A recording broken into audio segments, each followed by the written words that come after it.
Rismon Sianipar dan Tifalzia Tia Suma meluncurkan buku berjudul Jokowi's White Paper. Buku ini, saudara, disebut Roy Suryo CS, berisi analisis ilmiah terkait ijazah palsu Jokowi.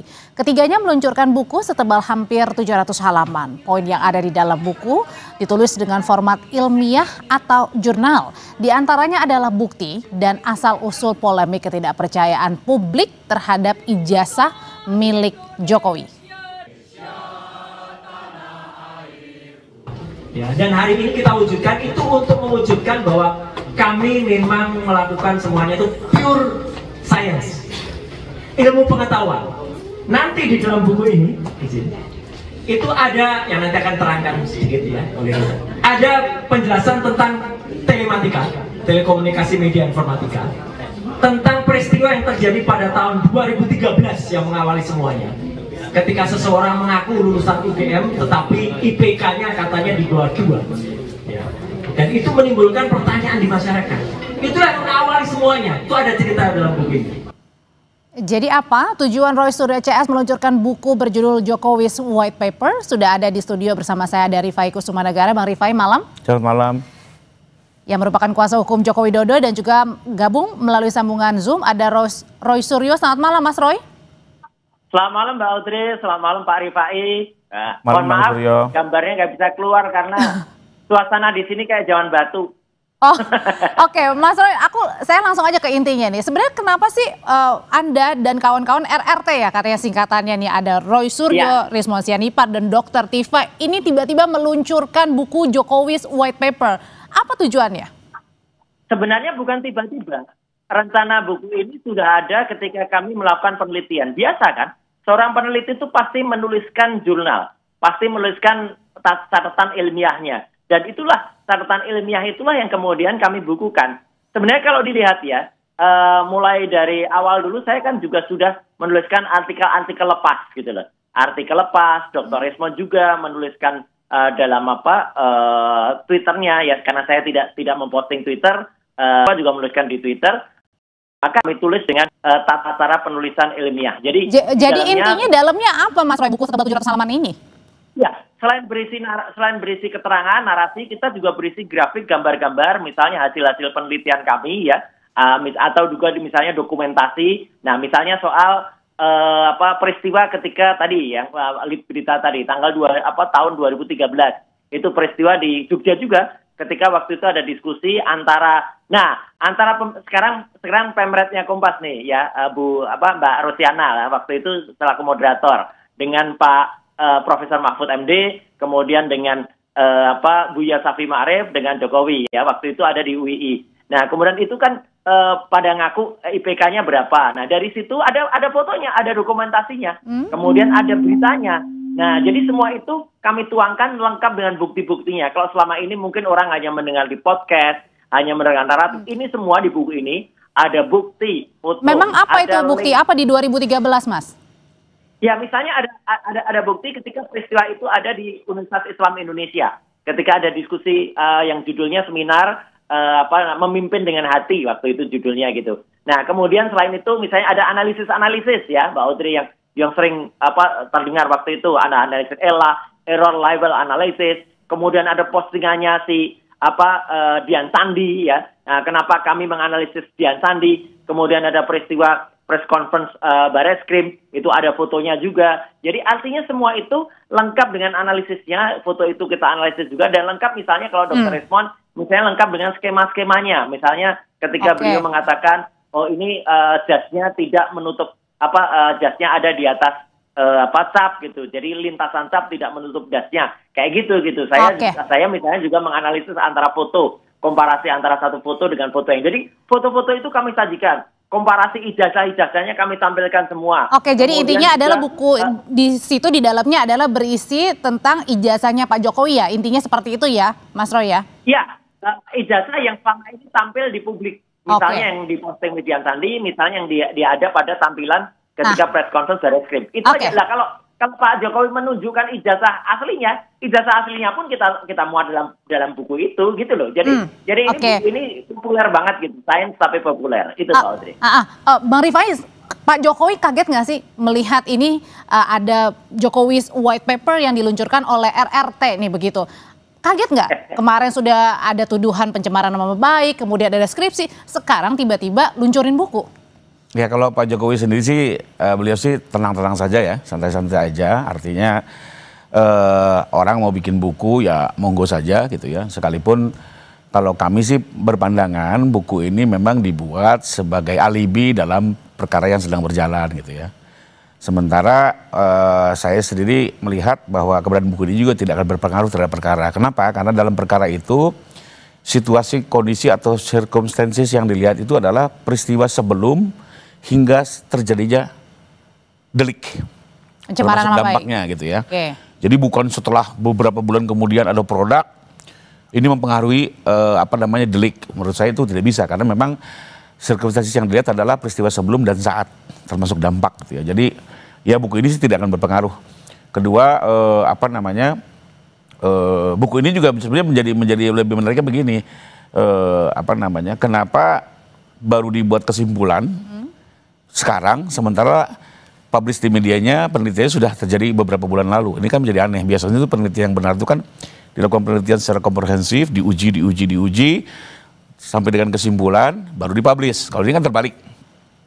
Sudah di mana-mana publishnya, tuduhan-tuduhan Jokowi jasa palsu, tapi baru sekarang ada bukunya. Jadi ini apa yang dilihat dari segi tata waktu udah nggak ketemu gitu ya. Sehingga kalau kami sih tetap dalam pendirian, kami melihat bahwa dalam kaitan pelaporan Pak Jokowi ini tindakan-tindakan yang dilakukan itu di luar dari penelitian akademis ya. Sebagaimana masyarakat juga tentu bisa menilai lah mana penelitian yang benar, mana yang tidak ya. Karena kan masyarakat juga banyak di dalamnya ada peneliti, ada akademisi, tentunya bisa menilai lah gitu ya. Jadi silakan saja buku dibuat ya, tapi kami berpandangan ini tidak akan berpengaruh. Mau dibaca nggak bukunya? Kalau ada saya dikasih boleh juga saya baca gitu ya. Satu lagi juga kalau memang ini penelitian yang objektif ya dalam betul-betul akademis harusnya juga diberikan ruang dong bagi pihak Pak Jokowi untuk memberikan klarifikasi termasuk UGM. Kalau hanya sepihak ya susah gitu ya. Paling nggak pernah nggak ada pertanyaan-pertanyaan kepada Pak Jokowi untuk diberikan ini kan saya rasa sampai hari ini belum pernah ada pertanyaan itu. Kita tanya ya, Mas Roy sebenarnya di dalam buku tersebut itu ada ruang nggak dari pihak Pak Jokowi ataupun UGM itu untuk diberikan ruang untuk menjawab pertanyaan-pertanyaan atau keresahan-keresahan dari Anda dan juga teman-teman, kawan-kawan? Bagus, ya silahkan.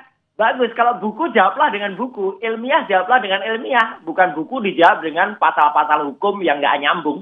Jadi artinya kami nulis buku ini nggak ada hubungannya dengan pelaporan, gitu loh. Artinya mau dilaporkan atau tidak, ya kami tetap nulis buku kok biasa. Lo kan nulis buku itu merupakan kegiatan kami sehari-hari, gitu loh. Dr. Respon bukunya udah banyak banget. Saya nulis artikel udah mungkin ratusan atau ribuan kali lah. Saya nulis itu tiap hari saya nulis ya, ada di berbagai media lepas gitu ya. Gitu saya nulis. Jadi artinya ini kalau mau dibantah silahkan saja. Dan yang menarik adalah satu, Mbak Audrey. Acara itu tadi kami selenggarakan di tengah-tengah kampus Universitas Gadjah Mada. Dan menariknya apa? Sempat juga mengalami halangan. Kan aneh UGM ini. Kalau mau memang istilahnya menantang dengan ilmiah, tantanglah dengan ilmiah, bikin diskusi. Atau misalnya mereka mengusulkan, mereka memberi satu pembicara atau apa gitu yang menarik. Tiba-tiba izin kami dicabut di ruangan Nusantara di University Club di UGM. Tapi kami nggak kehilangan akal ya, kami pakai coffee shopnya. Kalau orang kan nggak boleh dilarang di coffee shop. Tiba-tiba di tengah coffee shop ini biar publik tahu ya melalui Kompas TV, listriknya dimatikan ya. Kemudian mungkin belum berizin, belum di ACC izinnya kali Mas Roy. Izin, kami sudah dapat izin dari kepolisian, pemberitahuan kan nggak ada izin sekarang, pemberitahuan satu. Yang kedua kami sudah DP, down payment untuk tempat itu sudah diberikan dan ada tanda terimanya semenjak kemarin. Tiba-tiba malam-malam cukup dengan WA pihak GM-nya dari tempat UC itu mengatakan, mohon maaf kami membatalkan. Enak aja membatalkan gitu ya. Kemudian ya sudah, biarin aja mereka batalkan tempat pertemuannya itu. Kita kan juga bisa makan minum di coffee shop kan. Gitu. Dan yang menarik apa? Ini telekomunikasi juga kayaknya juga dihambat gitu loh. Network jaringan dari tadi juga susah. Ya, tapi menarik lagi Pak Rifai, kami tadi juga lihat ada beberapa orang datang, beberapa dosen UGM datang, bahkan ahli yang dipakai oleh kepolisian, ya inisialnya DS, hadir di acara itu, kemudian ikut dengerin gitu, tapi dia diem aja gitu. Lah udah kan bagus, berarti kan mereka menjadi saksi, UGM jadi saksi peluncuran buku itu, dan silakan kalau mau bantah aja Mbak Audrey, bantah buku dengan buku. Itu. Oke, Pak Jokowi juga mau membuat buku. Kalau kata Mas Roy bilang kalau ya udah bantahnya dengan buku, ketemu buku. Iya, silakan. Jokowi silakan bikin buku. Oke, justru kalau dari kami memang dari awal berpandangan sebagaimana dalam laporan kami, jadi apa yang dilakukan oleh para pihak yang mengklaim selama ini peneliti adalah bukan kegiatan penelitian dalam rangka akademis. Kami melihat ini hanya sebagai alibi, karena di beberapa kasus juga memang banyak dalam beberapa presiden kasus pencemaran, selalu para pelaku itu membungkus dirinya seolah-olah dalam rangka penelitian. Tapi kembali lagi juga dalam perjalanannya selama ini, para penegak hukum termasuk para hakim juga tidak mudah terkecoh. Ya, jadi kembali lagi silakan aja, ini bagian dari cara berargumentasi ya bahwa ini penelitian, tapi kami tetap dalam kesimpulan bahwa yang kami laporan ini jauh dari penelitian. Nanti kita lihatlah di persidangan. Tetap berjalan artinya itu ya? Betul. Karena ini memang biasa seperti ini, banyak dilakukan ya. Yang bisa diterima itu salah satunya yang kasusnya Mas Haris Azhar itu ya. Itu betul dalam rangka penelitian dan dibebaskan oleh PN Jakarta Timur. Jadi memang rata-rata melakukan seperti ini, Mbak. Buat kami ini alibi dan dalam pandangan kami tidak akan berdampak dengan perkara. Saya tambahin lagi Mbak Audrey, kami tidak asal loh ya menulis buku ini. Buku ini akan terbit dalam bahasa awalnya, ya bahasa awalnya. Nanti mungkin akan ada beberapa bahasa. Selain selain deluxe paper, juga kemudian edisi yang biasa, juga akan terbit dalam e-book. Kemudian ISBN-nya kami sudah mau dapatkan. Setelah itu kami akan terbitkan ini distribusi di 25 negara. Jadi biar masyarakat tahulah isi sebenarnya apa, dan biarkan masyarakat yang menilai lah. Gitu, masyarakat menilai sebenarnya kasusnya itu kayak apa gitu. Ini kan hari Rabu Anda akan dipanggil ya, betul ya, di Polda ya, sudah ada jadwalnya ya. Nah, berkaitan dengan pemanggilan itu Mas Roy, kenapa Anda, ini penelitian Anda ini tidak dibawa saja pada saat nanti diperiksa di Polda? Nanti Mas Roy akan menjawab, tetap bersama kami. Gini. Nanti dulu Mas Roy. Mas Roy menyambung pertanyaan saya sebelumnya, kalau Anda hari Rabu besok akan diperiksa, pertanyaannya kenapa nggak langsung aja nih bawa bukti-bukti yang ada ke Polda Metro Jaya? Kenapa harus dituangkan dalam buku? Loh, buku ini nggak ada hubungannya, buku ini jangan, Polda juga usah GR ya. Buku ini nggak ada hubungannya dengan pemeriksaan di Polda, tapi kalau Polda penyidiknya pengen tahu tentang isi buku ya kita berikan nanti datanya gitu. Jadi buku ini ada tidak adanya pemeriksaan di Polda, buku ini tetap kami tulis kok. Gitu, karena buku ini sifatnya ilmiah untuk pengetahuan masyarakat. Biar masyarakat tuh ngerti bahwa pernah punya presiden yang ijazahnya diragukan. Itu aja udah jelas banget ini di buku ini. Jadi artinya penelitian ilmiah yang kami lakukan itu jelas banget tentang misalnya tentang skripsi. Kenapa tidak ada lembar pengujian skripsi. Dan itu buktinya ada gitu loh. Dan kami tulis siapa-siapa yang ada itu, kalau tiba-tiba nanti pada saat pembuktian itu tiba-tiba ada lembar pengujiannya. Nah, setidaknya buku ini sudah pernah mencatat bahwa pada saat tanggal 15 April 2025 yang lalu di ruang 109 Fakultas Kehutanan, itu lembar pengujiannya itu tidak ada. Kalau tiba-tiba nanti ada, berarti ada bukti palsu yang waktu itu ditunjukkan, dan ini ada konsekuensi hukum. Tapi temuan-temuan ini ada nggak takut? Sekarang kan lagi tersandung kasus dugaan pencemaran nama baik Pak Jokowi, dengan menuangkan buku ini, Anda nggak takut Mas Roy? Ya, itu namanya ilmiah ya, namanya ilmiah kok dituding dengan hukum yang katangan kayak gitu. Enggak. Pencemaran nama baik apa? Kalau namanya baik dicemarkan, kalau namanya udah cemar ya dibaikkan namanya. Jadi artinya apa? Orang yang kemudian dipertanyakan ketika diskusi ilmiah tahun 2013 menyatakan IPK-nya di bawah 2, itu namanya baik atau cemar. Ya, dari situ aja udah ketahuan kan. Kemudian juga dari beberapa hal-hal yang kemudian kami temukan ya, termasuk bukti-bukti yang disampaikan oleh Bareskrim ya, oleh di TPDUM yang dipublikasikan. Soal ternyata registrasinya hanya sarjana muda ya, bukan sarjana. Kemudian bukti pembayarannya hanya sampai semester 4, KKN-nya kemudian salah tahunnya, dan ada bukti dari Pak Kasmujo lengkap dengan rekamannya, lengkap dengan kemudian translate rekamannya ya, transkripsi rekamannya semuanya ada. Jadi itu kan jelas betul mau perkara apakah itu ada, kalau secara hukum kan mungkin dikatakan yang bisa digunakan nanti yang hanya digunakan di persidangan. Ya itu versi hukum, versi ilmiah. Saya tanyain kalau gitu ke Bang Rifai. Videonya ada, gitu jelas banget, Mbak. Bang Rifai, kalau Anda lihat sendiri sebenarnya apa sih tujuan dibalik launching ini masih soft ya, soft launching buku ini begitu di tengah-tengah kasus dugaan pencemaran nama baik Pak Jokowi? Ya, kalau seperti yang tadi saya jelaskan, kalau saya sih berpendapat ya, ini adalah salah satu cara untuk membangun alibi bahwa seolah-olah apa yang sudah terjadi selama ini adalah bagian dari penelitian.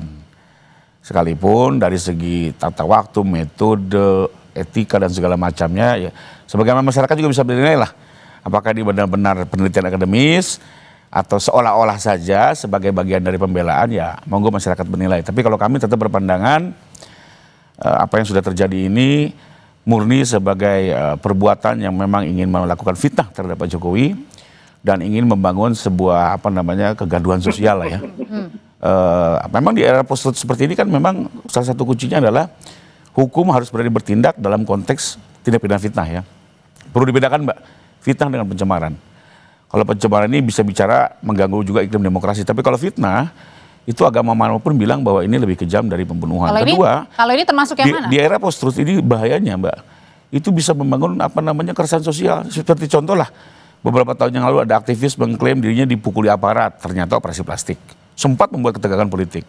Di berbagai negara, contohnya Prancis, istrinya Presiden Macron dituduh laki-laki. Sempat terjadi gejolak sosial. Jadi sesuatu yang sifatnya adalah pencemaran dengan fitnah itu sesuatu berbeda. Ya, kalau pencemaran itu faktanya benar, tapi disebarluaskan. Tapi kalau fitnah, faktanya tidak benar, Pak. Yang disampaikan ke publik itu tidak benar. Betul-betul kebohongan yang bisa meresahkan masyarakat. Dan korban di sini bukan hanya Pak Jokowi, tapi seluruh masyarakat yang mengkonsumsi berita hoaks atau yang tidak benar. Dan ini adalah menurut Bang Rifai sendiri adalah suatu fitnah dengan termasuk fitnah karena kami meyakini ijazah ini asli, benar adanya dan sah. Dan nanti biarlah di persidangan ya. Kalau tidak salah sekarang sudah 99 saksi sudah didengar oleh Polda. Bahkan juga sudah banyak ahli didengar. Nantilah di persidangan ya, kami akan membuktikan bahwa ijazah Pak Jokowi itu asli, diperoleh dengan perkuliahan yang benar, melewati semua proses, dan beliau menerima ijazah ini secara asli dari UGM. Nah, sementara kalau dari kubunya Pak Roy kan menganggap ijazah ini palsu dengan segala rekayasanya gitu ya. Silakan nanti dua versi ini dibawa ke persidangan, hakim yang akan menilai. Kalau gitu Mas Roy dan kawan-kawan seperti penyidik juga nih Mas Roy. Apakah ini mau bikin penyidik tandingan atau gimana gini? Bukan, enggak. Jauh di atas penyidik. Kita tuh ilmiah banget riset kami lakukan. Kalau di sana ada 99 saksi, itu kan tapi tetap fitnah katanya Mas Roy. Fitnah. Enggak ada fitnah. Ini fakta semua. Ada linknya, ada fotonya, ada dokumentasinya, ada risetnya, ada hasilnya. Dan kalau sana 99 orang, kami 99%. 99,9% kami nyatakan skripsinya palsu. Jadi artinya apa? Tidak akan ada skripsi palsu yang kemudian bisa meluluskan ijazah yang benar. Jadi artinya jelas banget. Artinya dengan ini kami juga, dan tadi banyak dosen loh tadi yang datang di acara itu. Dan dosen-dosen dari berbagai fakultas di universitas di UGM. Dan kemudian mereka sempat melihat, sempat kemudian kan saya sempat spill ya isinya dari depan sampai belakang, dan mereka juga meyakini gitu loh. Artinya apa? Buku tandingan, dan saya kira bukan hanya satu buku ini aja Mbak. Saya juga bocorin dikit nih. Salah satu teman kita ya Pak Rizal Fadila juga sedang menulis buku, dan saya sudah lihat bukunya. Kalau itu kronologis juga, tulisan-tulisan dia, jadi kumpulan tulisan itu akan ada banyak buku ya tentang Jokowi ini. Jadi saya kira kita juga mendorong orang lain, ayolah nulis buku juga semuanya. Silahkan tulis, dan nanti orang akan lihat. Kalau di Indonesia, di zamannya Pak Prabowo, orang menulis buku, kemudian dikriminalisasi, diadili. Nah, itu berarti saya tulis juga di dalam buku ini, bahwa yang namanya freedom of speech, ya, kemudian kebebasan berekspresi, kebebasan berpendapat, itu lebih buruk daripada masa-masa sebelumnya. Jelas banget itu undang-undangnya ada semua. Bang Rifai, kalau kayak gini mempengaruhi juga nggak sih? Atau jangan-jangan trust publik ini jadi terbelah, yang mana kemudian harus fokus kepada dugaan pencemaran nama baik, yang mana ini dilakukan oleh Polda Metro Jaya, dan satu sisi ya itu tadi ada RRT yang kemudian memunculkan buku dan isinya ilmiah begitu di dalamnya. Ya memang ini kan memang dampak era post-truth ya, di mana kebebasan informasi dan narasi digital ini bisa membuat masyarakat terpengaruh gitu ya. Dan ini terjadi di banyak negara. Justru itu di Indonesia ini sebagai negara hukum, maka pada akhirnya adalah hukum yang harus bisa menjaga stabilitas masyarakat ya, dengan cara menelaah betul apakah ini fitnah atau bukan ya. Kalau bukan fitnah tentunya kan aman, harusnya dibebaskan ya, nggak boleh ya. Hanya sekedar pencemaran sih, saya juga aktivis Mbak ya. Saya juga nggak mau iklim demokrasi kita terganggu. Tapi kalau memang fitnah, ini kan bahaya sekali gitu ya. Melempar sebuah isu yang tidak benar, masyarakat terprovokasi bahkan terbelah. Itu yang harus dijaga, dan hukum harus menjawab ini semua. Ya. Sehingga memang proses hukumlah yang kita harapkan bisa menuntaskan ini, karena itu juga kemarin Pak Jokowi menggunakan hak hukumnya itu untuk meluruskan apakah ijazah ini asli atau tidak, lalu kedua juga untuk mengembalikan nama baiknya, karena Pak Jokowi meyakini betul beliau menjalani kuliah kok gitu ya, beliau yang menerima langsung. Jadi itulah lebih kurang Mbak proses yang harus berjalan. Contoh tadi dibilang IPK 2, enggak, IPK beliau 3, SKS beliau 144, saya udah lihat langsung administrasinya. Makanya sayangnya itu kalau betul penelitian kenapa nggak mendengar versi UGM, mendengar versi agar betul-betul tidak sepihak gitu ya. Yang kasihan nanti masyarakat lagi Mbak, yang mengkonsumsi informasi yang nggak benar gitu. Kalau gitu singkat aja Mas Roy. Jadi hari Rabu datang atau enggak Mas Roy? Atau minta penundaan lagi nih, singkat aja. Oh enggak, kami datang karena memang sudah sudah selesai. Jadi semua sudah clear. Kalau soal tadi IPK itu lah berarti pada tahun 2013 seseorang bersama Joko Widodo di depan kampus UI, di depan Prof. Mahfud MD, di depan Mbak Rosiana Silalahi, di depan almarhum Buya Saifi Ma'arif, dia berbohong kepada masyarakat. Bohong dengan mengatakan IP-nya 2 kurang. Jadi kalau udah kebohongan itu ya berarti udah bohong gitu loh. Dan itulah kemudian kita lihat pada bukti-buktinya IPK-nya aja nggak mungkin 3 atau 3 kurang. Karena kalau kita nilainya B-nya aja banyak sekali. Ya meskipun sudah kita tangkap Mas Roy. 1, P-nya banyak, A-nya cuma 4 atau 3 kalau nggak salah. Gitu. Saya akan datang dan kita buktikan nanti. Mas Roy, terima kasih. Bang Rifai Kusuma. Terima kasih, selamat malam. Terima kasih. Malam Mas Roy. Setelah ini kami hadirkan informasi lainnya di Sapa Indonesia Malam.